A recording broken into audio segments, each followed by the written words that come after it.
어떤 사람은 감사의 조건이 풍성함에도 가득함에도 불구하고 감사하지 못한 사람이 있는 반면 어떤 사람은 불행의 조건을 가지고도 감사하는 사람이 있습니다. 동영상으로 보았던 라이언 화이트처럼 혈우병의 의사의 실수로 에이즈까지 감염되어서 6개월밖에 살 수 없다는 선고를 받았음에도 불구하고 하나님께 감사하며 믿음으로 달려갔다가 비록 오랜 삶을 살지 못했지만 6개월짜리를 6년으로 그렇게 감사함으로 이겨냈던 이 라이언 화이트의 모습을 우리가 살펴봤습니다. 라이언이 생각한 최고의 감사는 바로 예수님을 발견한 것이었습니다. 바로 천국이었죠. 비록 그는 짧은 생애를 살았지만 8, 90년을 사나 19년을 사나 어차피 인생은 100년을 살 수 없다. 그걸 알았던 거죠. 어차피 이 세상은 잠시 머물다가 갈 나그네 같은 곳이고 여강 같은 곳이고 또는 잠시 좋은 집에 살고 가면 호텔에 불과한 그런 집이고 진짜 자신이 살아야 될 집은 영원한 천국임을 알았던 것입니다. 그래서 그 몇십 년 차이 가지고 모든 세상의 저주는 자기가 다 받은 것처럼 불평, 원망하는 그런 삶을 살지 않았다는 것입니다. 우리가 보통 월세나 전세보다는 자기 집을 가지는 걸 좋아하고 또 그렇게 소원합니다. 라이언은 천국에 자기 집이 있다는 사실을 알았고 그 집을 더 빨리 소유했을 뿐인 것입니다. 그래서 감사할 수 있었습니다. 그리고 그는 그런 예수님을 소개해준 부모님께도 감사할 수 있었던 것입니다. 그렇습니다. 우리가 아무리 오래 살아도 이 세상에서는 천년만년 살 수 없는 것입니다. 아니 설사 천년만년 산다 할지라도 예수님 없이 죽으면 지옥의 저주를 피할 수 없고 영원한 지옥의 심판을 피할 수 없는 것입니다. 그러나 아무리 짧게 살아도 19년이 아니라 9개월을 살아도 단 하루를 살아도 우리 예수님을 만나게 되면 우리 영원한 천국을 선물로 받는 놀라운 은혜 속에 들어갈 수 있는 것입니다. 따라서 우리가 잠깐의 이 세상에 살 것이 중요한 것이 아니라 장수했느냐, 성공했느냐 이것도 중요하겠지만 그거보다 더 중요한 것은 우리가 천국에 가느냐 못 가느냐 이것이 우리 인생의 최대의 중요한 것이며 이것이 우리 인생에 결정짓는다는 사실 우리가 분명히 기억해야 됩니다. 사랑하는 성도 여러분, 오늘 하루도 이렇게 살아가는 것에 감사하되 무엇보다도 예수님을 믿고 천국에 갈 수 있다는 사실 이 놀라운 은혜에 감사하는 여러분들 되어지길 주의 이름으로 축원합니다. 아멘. 오늘 성경을 통해 이 맥주 감사절을 맞이해서 우리가 어떤 감사 또 어떻게 감사해야 되는지를 몇 가지 우리에게 가르쳐주고 있습니다. 첫 번째 주신 말씀은 복을 주신 대로 감사하라는 것입니다. 하나님께서 우리에게 복을 많이 주셨으면 많이 감사하고 적게 주셨으면 적게 하라는 겁니다. 받은 만큼만 하라는 겁니다. 그 이상 할 것도 하나님이 크게 원하시지도 않습니다. 적게 받았는데 많이 하라고 하나님 말씀하시지 않습니다. 받은 만큼만 하래요. 받은 만큼만. 사실 이게 가장 기본적인 것입니다. 여러분 우리가 살아가면서도 인간관계 속에서도 마찬가지입니다. 내가 누군가 도움을 많이 줬는데 그 사람은 나한테 별로 감사하지 않고 그리고 저한테 별로 해준 것도 없는데 그 사람한테는 막 되게 감사하고 이러면 우리가 어떤 마음 들죠? 되게 기분 나빠집니다. 아니 내가 저를 위해서 최고로 많이 애써주고 도와주고 힘써줬는데 나한테는 이만큼 감사하고 별로 해준 것도 없는 사람한테는 막 이만큼 감사하면 솔직히 기분 나빠서 다음에는 그 사람 도와주고 싶지 않아요. 그쵸? 다른 사람 도와주면 도와줬지 그 사람은 도와주고 싶지 않아요. 왜죠?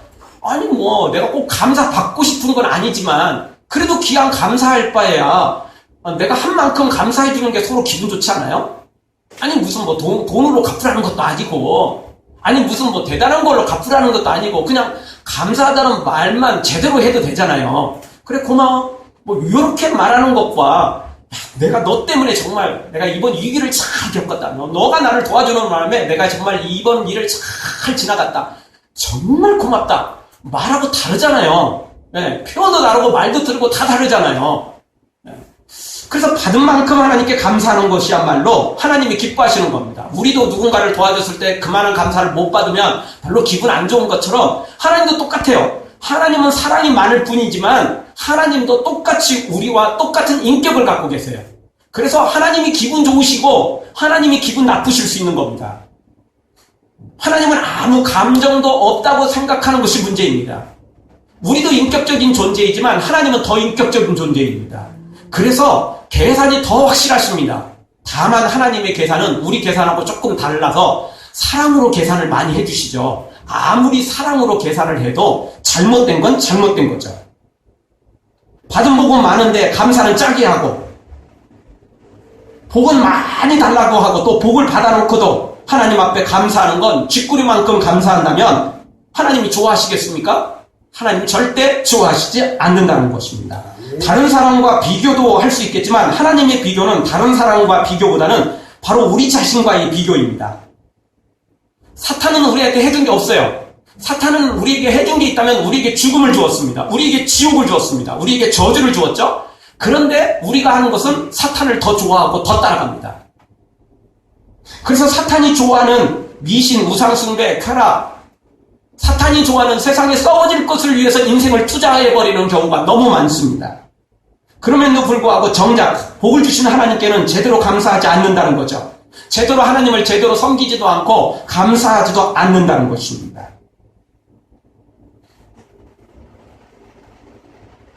여러분, 우리가 회사 동료나 또는 친구나 이웃들에게 도움을 줬어요. 그런데 약간의 도움을 받은 사람한테는 뭐 식사 대접을 해준다, 무슨 뭐 선물을 사준다, 야단법석을 떨면서 도움을 많이 준 사람한테는 그래 고마워 이렇게 말 한마디 끝내버리면 솔직히 기분 나쁜 겁니다. 하나님도 똑같다는 겁니다. 하나님은 우리에게 많은 걸 주셨는데, 우리에게 생명을 주셨습니다. 우리를 창조하신 분이 우리 하나님이십니다. 그리고 우리가 범죄했음에도 불구하고 십자가를 통해서 또 구원하신 분도 우리 하나님이십니다.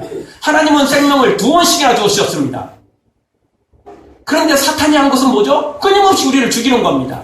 그런데 사탄한테는 그냥 가진 좋은 것들을 생각보다 많이 줘요. 그런데 하나님한테는 제대로 안 드린다면 하나님이 기뻐하시지 않는다는 겁니다. 그래서 성경은 이럴 때 하나님이 어떻게 하시냐 말씀하시냐면 질투하신다라고 말합니다. 질투하시는 하나님이다 라고 표현하는 겁니다. 여러분, 질투라는 말은 말 그대로 사랑했을 때 질투가 나오는 겁니다. 그렇죠? 사랑하지 않으면 질투라는 건 없는 것입니다. 내가 좋아하지 않는 남자나 여자가 있다고 치죠.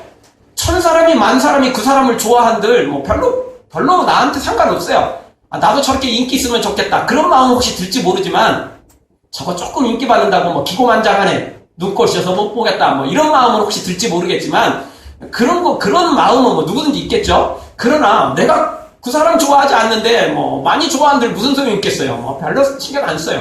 그런데 내가 그 사람을 되게 좋아해요. 내가 그 사람을 너무 짝사랑하고 있어요. 근데 그 사람이 날 안 좋아하고 다른 여자와 다른 남자를 좋아한다고 쳐보십시오. 그러면 내 마음에 1000사람이 그 사람을 뭐 안 좋아해도, 그 사람이 단 한 사람을 좋아해도 내 마음에 질투심이 불타오르는 겁니다. 왜 그렇죠? 내가 그 사람 좋아하는데 그 사람은 나를 안 좋아하고 다른 사람을 더 좋아하니까. 그러니까 좋아할 때, 사랑할 때 질투도 생기는 겁니다. 사랑하지 않으면 질투 생길 필요가 없어요. 그냥 보통 질투는 약간의 질투, 시기 질투는 있겠죠. 그러나 진짜 질투는 사랑했을 때 생기는 겁니다. 하나님이 우리를 사랑하지 않는다면 질투할 필요도 없고 관심도 갖지 않습니다. 그러나 하나님이 우리를 너무너무 사랑하시기에 또 그렇게 사랑을 표현했기 때문에 그 사랑을 하나님 앞에도 표현하기를 원하시는 겁니다. 그래서 하나님이 질투하시는 하나님이다라고 성경은 소개하고 있는 것입니다. 오늘 10절 말씀 한번 읽겠습니다. 10절 우리 다 같이 한 목소리 읽겠습니다. 내 하나님 여호와 앞에 7절을 지키되 내 하나님 여호와께서 내게 복을 주신 대로 내 힘을 헤아려 자원하는 예물을 드리고. 아멘. 중반절에 보니까 여호와께서 내게 복을 주신 대로 내 힘을 헤아려 자원하는 예물을 드리고. 복 주신 대로 감사하래요. 여러분이 복을 적게 받았으면 적게 해도 상관없습니다. 그러나 많이 받았다면 많이 하셔야 됩니다. 하나님께 복 받은 만큼 그렇게 감사하라는 겁니다. 다른 사람하고 비교할 것이 아니라 아까 말씀드렸던 것처럼 여러분 스스로 비교하라는 겁니다. 사람한테 조금 도움받았다고 막 식사 대접한다, 선물 준다, 뭐 한다, 야단법석 떨면서 하나님께 받은 복은 이렇게 많은데도 불구하고 하나님은 별로 신경도 안 쓴다. 하나님 감사해요. 여러분 말 한마디로 그냥 딱 입 닦으려고 하면 하나님이 싫어하신다는 겁니다. 하나님이 질투하신다는 겁니다. 그럼 이러면 더 주고 싶어도 주고 싶은 마음이 없어지는 거예요. 아니, 그런 마음이 있다 할지라도 줄 수가 없어요. 하나님은 공평하신 하나님이거든요. 하나님은 사랑이 많으시지만 또 하나의 하나님의 속성은 공평의 하나님입니다. 하나님이 공평의 하나님이신데 감사를 적게 하는 사람한테는 많이 주고 감사 많이 하는 사람한테는 그냥 대충 주고 이렇게 하시지 않는다는 겁니다. 절대. 하나님의 가장 기본적인 법칙은 심은 대로 거두는 법칙인 것입니다. 오늘 맥주 감사주일입니다. 지난 6개월 동안 지켜주신 은혜에 감사하는 절기입니다. 그러니까 현대시대는 사건 사고도 많고 질병도 많고 참 하루하루 살아가는 게 쉽지 않습니다. 지난주에도 중국 영수를 떠났던 공무원들이 교통사고를 당해서 10여 명이 넘는 그런 사망자를 내었습니다. 또 필리핀에서도 선박이 풍랑에 침몰해서 수십 명이 죽음을 당했습니다. 2015년 전반기 최고의 사건은 메르스겠죠. 메르스 사망자만 해도 벌써 지금 30명이 넘어갔고 격리된 사람은 10,000명이 훨씬 넘어갔습니다. 이런 위기 속에서도 우리가 이렇게 살고 있다면 그나마 건강하게 살고 있다면 얼마나 우리가 감사한 일이냐는 겁니다.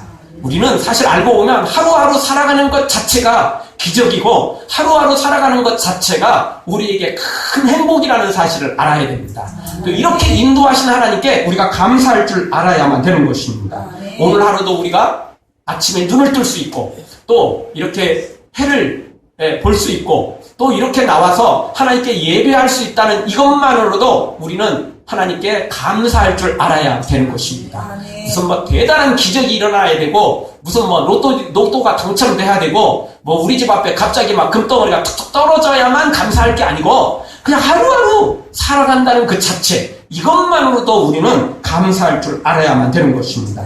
여러분 아무리 작은 감사라 할지라도 감사로 심다 보면 하나님께서 반드시 큰 감사로 우리에게 거두게 하실 것입니다. 사랑하는 성도 여러분, 우리가 받은 복이 상상할 수 없을 만큼 크다는 사실을 기억하시고 우리 하나님 앞에 최고로 감사하는 가장 큰 감사를 하나님께 드리는 여러분들 되어지길 주의 이름으로 축원합니다. 두 번째 주시는 말씀, 우리가 맥주절에 어떻게 감사해야 됩니까? 어려운 이웃과 감사하라는 것입니다. 하나님께 감사는 그런 대로 하는 성도들이 있어요. 10절 말씀처럼 받은 복대로 또 힘을 다해서 자원하는 마음으로 예물도 드리고 찬양도 드리고 예배도 드리고 또 봉사도 하며 그렇게 하나님 앞에 감사하는 성도들이 있습니다. 그런데 이런 성도들 중에서도 다른 사람에게는 함부로 하는 경우가 종종 있습니다. 말 그대로 자신에게 뭔가 도움을 준 적이 있는 존재한테는 감사하고 고맙다고 표현을 하는데 그렇지 못한 존재한테는 아무 신경 안 쓰는 사람들이 있다는 겁니다. 너무 계산이 너무나 확실해서 말 그대로 기브앤테이크죠. 딱 준 만큼만 받은 만큼만 주고받고 준 만큼만 받고 싶은 거예요. 그 이상 받는 것도 싫고 그 이상 주는 것도 싫다는 거죠. 그래서 하나님께 받은 거 있으니까 하나님께 감사해요. 다른 사람한테도 받은 만큼 감사를 해요. 그런데 어떤 사람들한테는 안 하죠? 가난한 사람들, 없는 사람들한테는 더 이상 감사도 안 하고 베풀 이유도 없는 거죠. 왜? 그 사람들은 나한테 아무것도 해준 게 없거든요. 그래서 그 사람들한테 베풀 이유가 없어요. 감사할 이유가 없는 거죠. 너무 계산이 너무 정확해서 문제인 거죠. 이런 사람들. 그런데 우리 하나님은 오늘 성경에 뭐라고 말씀합니까? 우리에게 이렇게 말씀하십니다. 네가 똑똑해서, 네가 잘나서, 네가 진짜 거룩한 삶을 살아서 내가 너한테 복 준 줄 아느냐? 그게 아니라는 겁니다. 나도 너한테 은혜를 베풀어 주었다. 나도 너는 적게 심었지만, 아니 제대로 심지도 못했지만 나는 너를 찾아가줘서 기회를 주었다. 그리고 네가 심은 것이 있으면 100배 그 이상으로 내가 너한테 복을 주었다. 이렇게 하나님이 말씀하신다는 거죠.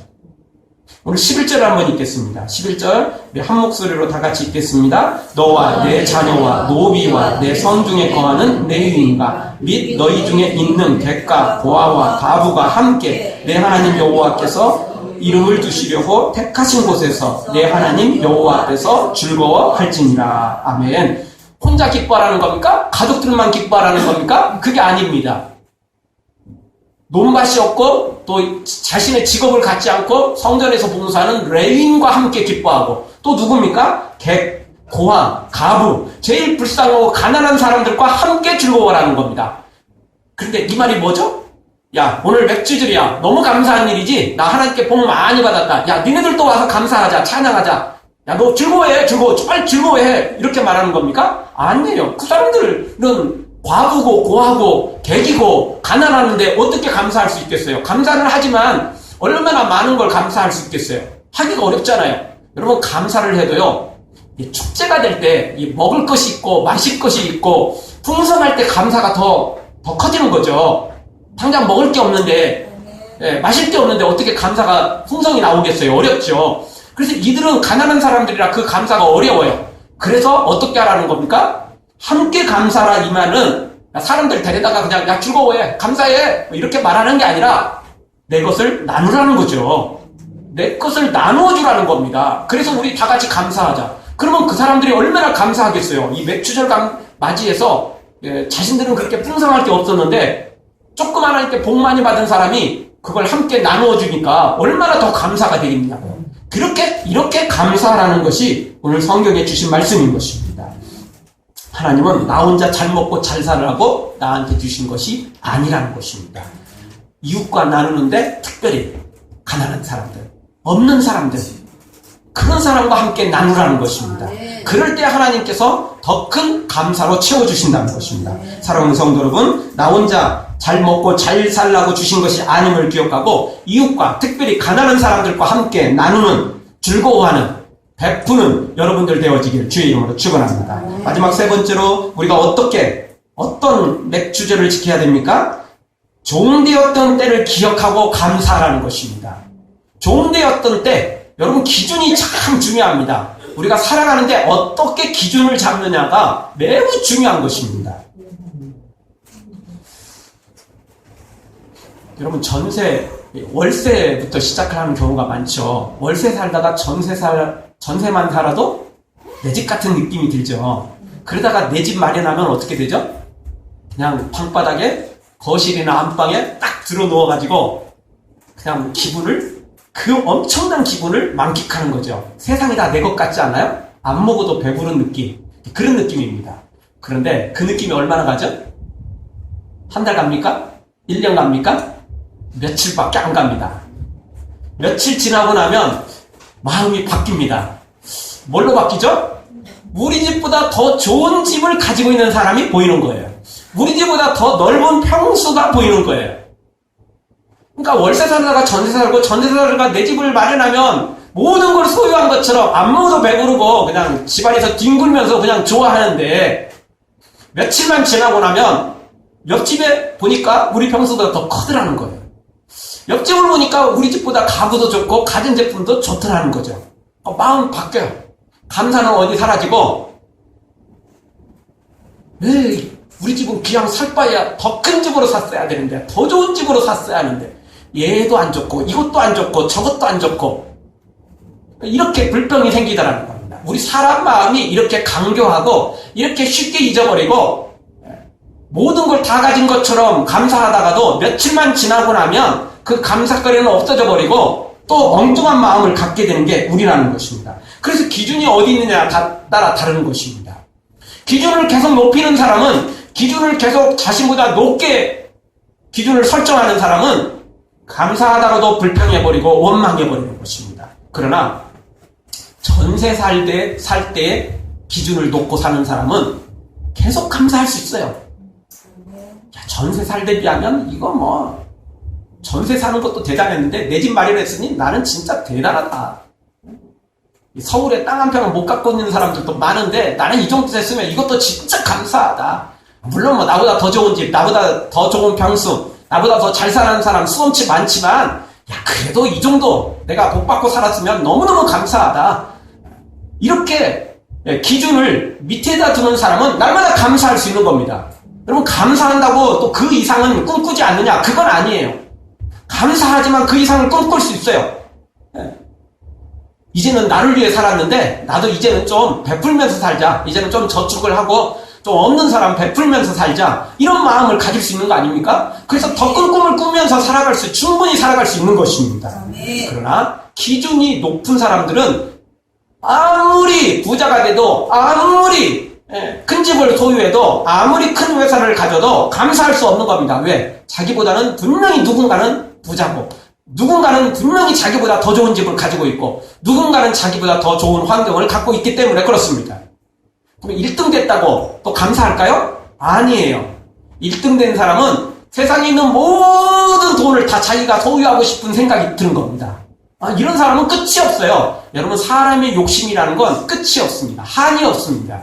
절대 경계선이 없어요. 사람의 욕심은 경계선이 없습니다. 한번 욕심 부리기 시작하면 끝이 없어요. 지구 땅덩어리 다 사보십시오. 그러면 감사할까요?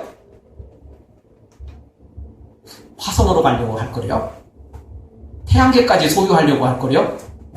태양계 자체를 자기 이름으로 등록을 해놔야 땅 문서 갖고 있어야 속이 시원할 사람들이.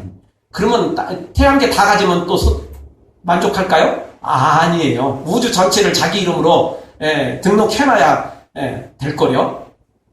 이 사람은 욕심은 끝이 없는 것입니다. 따라서 오늘 우리가 기준을 높게 둘 필요 있습니다. 꿈은 높게 둬야 됩니다. 그러나 내가 언제부터 시작했는지를 잊어서는 안 됩니다. 개구리 올챙이 시절 잊어버리면 감사는커녕 불평만 나오게 돼 있어요. 그러나 올챙이 시절 기억하면 감사로 계속 살아갈 수 있습니다. 감사하면서도 더 높은 꿈을 꾸고 더 위대한 꿈을 꿀 수 있는 것입니다. 더 부자가 되는 꿈? 그게 아니고 베풀고 나누고 섬기고 더 위대한 인생을 살아가는 꿈을 꾸게 되는 것입니다.